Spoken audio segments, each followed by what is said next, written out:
नमस्ते दोस्तों। आज हम डिस्कस करेंगे डायबिटीज़ के कॉम्प्लिकेशंस के बारे में। बहुत बार मेरे पास पेशेंट्स आते हैं और कहते हैं कि डॉक्टर साहब मेरे शुगर तो 300 है, 350 है और मुझे तो कोई तकलीफ ही नहीं है। तो एक्चुअली क्या है, डायबिटीज़ के कॉम्प्लिकेशंस जानना बहुत ही ज़रूरी है, क्योंकि ज़रूरी नहीं कि हमें वो चीज़ महसूस हो। बहुत बार वो शरीर के अंदर ही अंदर कॉम्प्लिकेशन स्टार्ट हो जाती है, हमें पता नहीं चलता। तो आज हम जो डिस्कस करेंगे बेसिकली कॉम्प्लिकेशंस ऑफ डायबिटीज़, या इसके क्या क्या दुष्परिणाम हो सकते हैं डायबिटीज़ के। तो डायबिटीज़ के कॉम्प्लिकेशंस में अगर हम बात करें, माइक्रोवस्कुलर कॉम्प्लिकेशंस होते हैं या मैक्रोवस्कुलर कॉम्प्लिकेशंस होते हैं। माइक्रोवस्कुलर, माइक्रो यानी छोटी, वस्कुलर यानी वेसल्स, खून की नलियां, यानी छोटे खून की नलियां। माइक्रोवस्कुलर कॉम्प्लिकेशंस में आता है डायबिटिक रेटिनोपैथी, डायबिटिक न्यूरोपैथी और डायबिटिक नेफ्रोपैथी। डायबिटिक रेटिनोपैथी का मतलब है रेटिना यानी डायबिटिक आंखों की प्रॉब्लम। डायबिटिक न्यूरोपैथी का मतलब होता है नर्व्स की प्रॉब्लम या पैरों के नर्व्स या उसकी प्रॉब्लम्स। इसके अलावा डायबिटिक न्यूरोपैथी नेफ्रोपैथी का मतलब होता है किडनी की प्रॉब्लम्स, यानी जो भी किडनी में समस्या होती है उसकी। तो पहले बात करते हैं diabetic retinopathy. Diabetic retinopathy basically retina यानी आंखों के पर्दे की प्रॉब्लम है। अब सपोज करो कि ये हमारी आंख है, ये आंख का अंदर का हिस्सा है और ये लेंस है, ठीक है। अब ये लेंस है, अंदर जो हमें दिख रहा है ये है रेटिना। रेटिना यानी आंखों का पर्दा। लाइट कोई भी ऑब्जेक्ट या कोई भी चीज से टकरा के पहले लेंस पे आती है, इसके बाद फिर एक इमेज बनती है रेटिना में। यानी कि हम कोई भी चीज देखते हैं तो उसका एक प्रतिबिंब, एक इमेज रेटिना पे बनता है, तभी हम उस चीज को देख पाते हैं। अब डायबिटीज में बहुत बार क्या होता है कि इस रेटिना में जो खून की नलियां होती है, जो कि बहुत छोटी छोटी होती है, उस खून की नलियों में लीकेज होना चालू हो जाता है। लीकेज होने की वजह से यहाँ पे धीरे धीरे खून का जमाव होता है, जो शुरुआती टाइम में हमें पता नहीं चलता, पर धीरे धीरे जैसे ही वो एडवांस होता है तब हमें प्रॉब्लम्स का पता चलता है।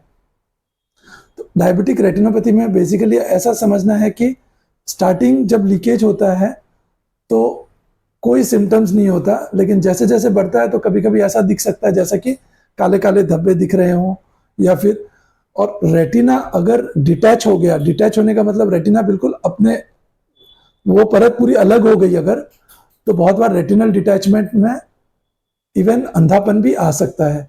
तो ये एक ऐसा टाइप ऑफ ब्लाइंडनेस है जो कि हम प्रिवेंट कर सकते हैं। और अगर हम शुगर, सिर्फ शुगर ही नहीं, ब्लड प्रेशर की वजह से भी कभी कभी खून की नलियों में लीकेजेस होता है, रेटिना में लीकेज होता है। इसके अलावा अगर हम बात करें कोई टोबैको इंटेक हुआ या फिर कोलेस्ट्रॉल हुआ, कुछ और भी कारण हो सकते हैं जिसमें रेटिना में डैमेज हो, पर शुगर बहुत ही कॉमन कारण है, इसलिए हम डिस्कस कर रहे हैं। अब बात करते हैं, अगर हमने डायबिटिक रेटिनोपैथी के बाद डायबिटिक न्यूरोपैथी। डायबिटिक न्यूरोपैथी मतलब डायबिटिक नर्व्स की प्रॉब्लम। इसमें बहुत बार पेशेंट्स को सिम्टम्स हो सकते हैं जैसे कि पैरों में झंझनाहट होना, पैरों में जलन होना, चुभन होना, सुई जैसा चुभना, या फिर पैर में गद्दी जैसा महसूस होना। तो इसको हम डायबिटिक न्यूरोपैथी कहते हैं।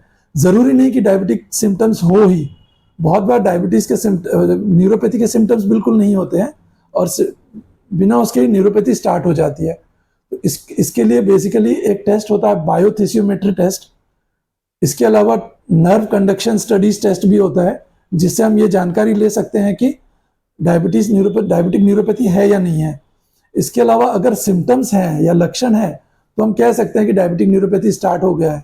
अगर हम शुगर या डायबिटीज को प्रॉपर कंट्रोल करें तो हम इस कॉम्प्लिकेशन से बच सकते हैं। बेसिकली हमें ध्यान ये रखना है कि खाली पांव बेयरफुट वॉकिंग नहीं करना है, क्योंकि डायबिटिक न्यूरोपैथी में बहुत बार सेंसेशन कम होता है, और सेंसेशन कम होने के कारण चोट लगने के डर बहुत रहते हैं। क्योंकि मुझे याद है एक पेशेंट जो कि गोवा के सी बीच पे, उसको वो जो रेत थी वो गर्म नहीं महसूस हो रही थी, और वो चलते गया और उसके बाद उसको अल्सर हो गए थे, क्योंकि उसको डायबिटिक न्यूरोपैथी थी। तो हमेशा हमें ध्यान रखना है कि फुटवेयर हमेशा यूज करना है, खाली पांव नहीं चलना है, क्योंकि डायबिटिक न्यूरोपैथी ऐसा कॉम्प्लिकेशन है कि अगर कहीं पे कोई घाव या अल्सर आ गया तो वो उतना दर्द महसूस नहीं होगा। तो जहां पे दर्द महसूस नहीं होगा तो हम हो सकता है केयर ना करें उसकी। तो इसके लिए हमें इस कॉम्प्लिकेशंस को बहुत ही सीरियसली लेना है और प्रॉपर टाइम पे इसका स्क्रीनिंग कर लेना है। अब बात करते हैं डायबिटिक नेफ्रोपैथी यानी कि किडनी डिजीज, किडनी प्रॉब्लम की। तो बहुत बार देखा गया है कि डायबिटिक नेफ्रोपैथी किसी किसी को स्टार्ट हो जाता है पर उसे बिल्कुल पता नहीं चलता, यानी कोई सिम्टम्स नहीं होते। कभी कभी हो सकता है कि जैसा पेशाब में झाग आ रहा हो या पाँव में सूजन हो या ऐसे कोई सिम्टम्स हो जिससे कि हमें लगे कि डायबिटिक नेफ्रोपैथी है। इसका सबसे अच्छा जो वे है, तरीका है, एक तो जैसे हमें क्रिएटिनिन हमें क्रिएटिनिन चेक कर लेना चाहिए। इसके अलावा EGFR या एल्बुमिन क्रिएटिनिन रेशियो टेस्ट कर लेना चाहिए। इससे हमें पता चल जाता है कि किडनी डैमेज हुई है या नहीं हुई है, यानी डायबिटीज़ का ये कॉम्प्लिकेशन स्टार्ट हुआ है या नहीं हुआ है। बहुत आसानी से हम इसकी जानकारी ले सकते हैं।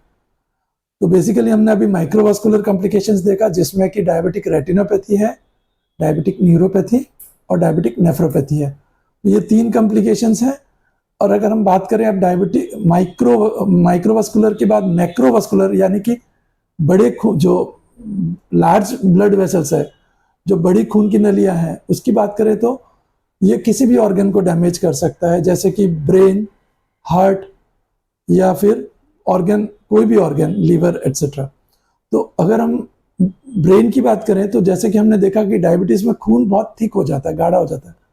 तो जब वो फ्लो करता है तो उसका फ्लो थोड़ा सा स्लगिश या थोड़ा वीक रहता है, जिसके कारण पैरालिसिस अटैक आने के खतरे रहते हैं। अगर हम हार्ट की बात करें तो सेम चीज अगर हार्ट में हो सकता है और हार्ट अटैक के रिस्क भी बढ़ जाते हैं। शुगर को कंट्रोल करना इसीलिए भी ज़रूरी है क्योंकि कहीं स्ट्रोक या पैरालिसिस ना आ जाए, कहीं हार्ट अटैक ना आ जाए या लीवर फेलियर या कोई ऑर्गन फेलियर ना हो।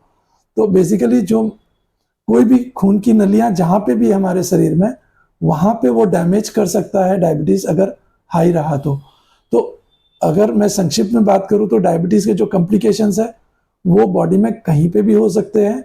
माइक्रोवास्कुलर, मैक्रोवास्कुलर कॉम्प्लिकेशंस है। इसको हम प्रॉपर स्क्रीनिंग करें तो इसका बचाव हम कर सकते हैं और डेफिनेटली कर सकते हैं। और मैं चाहूँगा कि जितनी जल्दी आप चीज़ों को पकड़े उतनी जल्दी आप उसका निदान या ट्रीटमेंट कर सकते हैं। तो आप अपने नज़दीकी डॉक्टर के संपर्क में रहिए, रेगुलर फॉलोअप्स करते रहिए, ताकि क्योंकि रेटिना बहुत लोग ऐसे भी होते हैं कि रेटिना एक बार टेस्ट किया और 2-3 साल बीत गए फिर चेक नहीं कराया। एक्चुअली हर साल कराना बहुत ज़रूरी है। तो कोई भी कॉम्प्लिकेशंस का स्क्रीनिंग बहुत ज़रूरी है ताकि हम टाइमली इसका ट्रीटमेंट ले सकें। तो आप अपने नज़दीकी डॉक्टर के संपर्क में रहिए और रेगुलर फॉलोअप कराते रहिए। इसके अलावा कोई भी आपके क्वेश्चन या सवाल या क्वेरीज हैं, डाउट हैं, तो आप क्वेश्चन पूछ सकते हैं या फिर कमेंट सेक्शन में बता सकते हैं। मेरे ख्याल से आज के लिए इतना ही काफ़ी है। थैंक यू, धन्यवाद।